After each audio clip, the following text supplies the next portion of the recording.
As of a few decades ago, President-elect Donald had received two classified intelligence briefings since his surprise election victory earlier this month.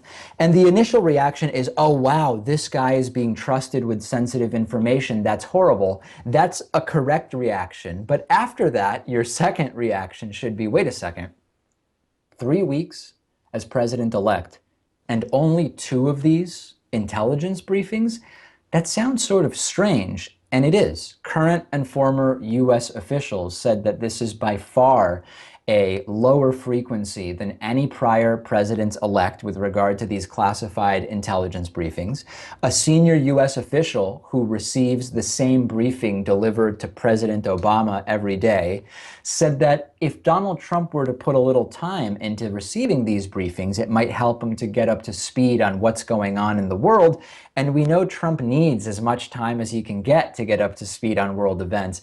His silly and uninformed comments during the campaign revealed that the guy is generally clueless about most of these issues. And he needs to know about what's going on in terms of security. This is, by the way, insights from all 16 U.S. intelligence agencies. He needs to know what's going on if he's going to be able to make informed decisions about these issues when he becomes president of the United States. This is major, major stuff containing some of the most guarded secrets that the government is aware of, period. And among other issues, it relates to ISIS. It relates to Syria. This is stuff that is useful for the president to know. And I've said it before and I'll say it again. There are political disagreements that we might have with an elected official, a politician, a candidate. But then there are systemic problems.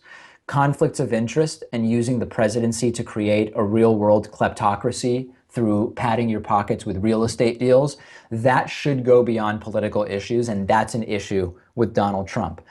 Simply not being briefed about the things that the president should know, that goes beyond politics, or at least it should. And remember that article from Tony Schwartz. Tony Schwartz is the guy who ghost wrote Trump's favorite or second favorite book along with the Bible, Art of the Deal.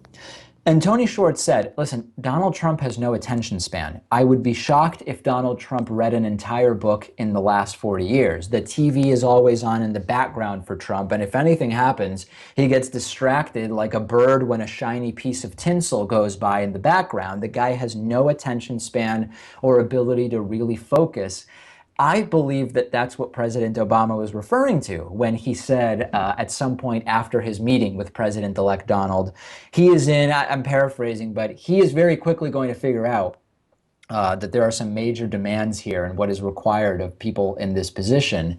And it's abundantly clear from how we saw Trump behave during the presidential campaign that he really doesn't have much of an attention span. And the idea that he is going to be temperamentally unable to focus in for 30 minutes, 60 minutes, an hour and a half on very detailed policy issues, many of which relate to national security, that is very, very disturbing. It's the choice between, I should go further.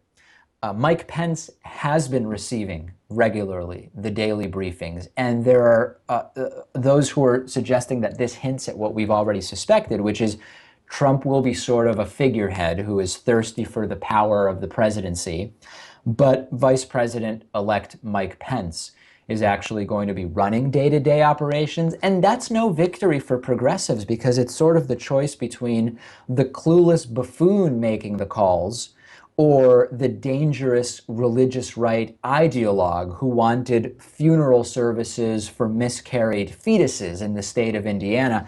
This is not exactly a good choice, and I've argued, and I'd continue to argue, that actually Mike Pence would be far more dangerous than would Donald Trump through his religious right ideologue, sort of demagoguery that is part and parcel with that movement versus the uninformed cluelessness of Donald Trump.